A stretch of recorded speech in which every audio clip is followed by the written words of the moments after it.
ಗುರು, ಇವತ್ತು ನಾವು ಮೀನು ಹಿಡ್ದು.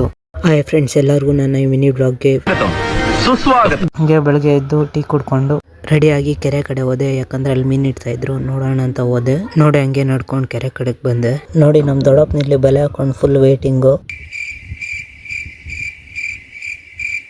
3 weeks later. ನೋಡಿ ಕಾತು ಕಾತು ಒಂದು ಮೀನಂತೂ ಕಣ್ಣು ಕಾಣಿಸಿಲ್ಲ. ಹೋಗ್ಲಿ ಅಂತ ಅಲ್ಲಿಂದ ಎದ್ದೋಗಿ ನಾನೇ ಒಂದು ಗಾಳ ಹಾಕೊಂಡು ವೆಯ್ಟ್ ಮಾಡಿದೆ. ನನ್ನ ಮಕ ನೋಡಿ ಒಂದು ಮೀನು ಕೂಡ ಆಚೆಗೆ ಬರಿಲ್ಲ.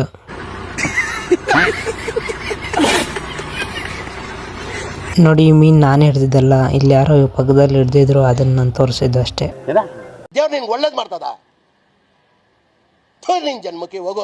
ನೋಡಿ ಹಂಗೆ ಬರೋವಾಗ ಹಸು ಕೇಳ್ದೆ, ಅಣ್ಣ ನಿಮ್ಮ ಹಾಲಿನ ನಡುವೆ ಯಾಕೋ ಪ್ಯೂರ್ ಇಲ್ಲ ಅಲ್ವಾ? ನಮ್ ಎಂಜಲು ನಮ್ ಉಚ್ಚೆ ಕುಡ್ದು ನಮ್ ಹೇಳ್ತೀನಿ ಬದುಕುದು ನನ್ನ ಮಕ್ಕಳು ನೀವು ಇವತ್ತು ಬಂದು ಮಾತಾಡ್ತಾವ್ರೆ. ನನಗೆ ಎಷ್ಟು ಚೀಪ್ ಅನಿಸ್ಬಿಡ್ತು ಅಂದ್ರೆ ನಿಮ್ಮ ಸರಿ ಹೋಗ್ಲಿ ಅಂತ ಮನೆ ಕಡೆಗೆ ಹೊರಟೆ. ಮನೆ ಹತ್ರ ಬಂದೆ. ಇವತ್ತಿನ ವ್ಲಾಗ್ ಇಷ್ಟೇ ಫ್ರೆಂಡ್ಸ್, ನಾಳೆ ಸಿಗೋಣ, ಬಾಯ್. ಮತ್ತೆ ಭೇಟಿಯಾಗೋಣ.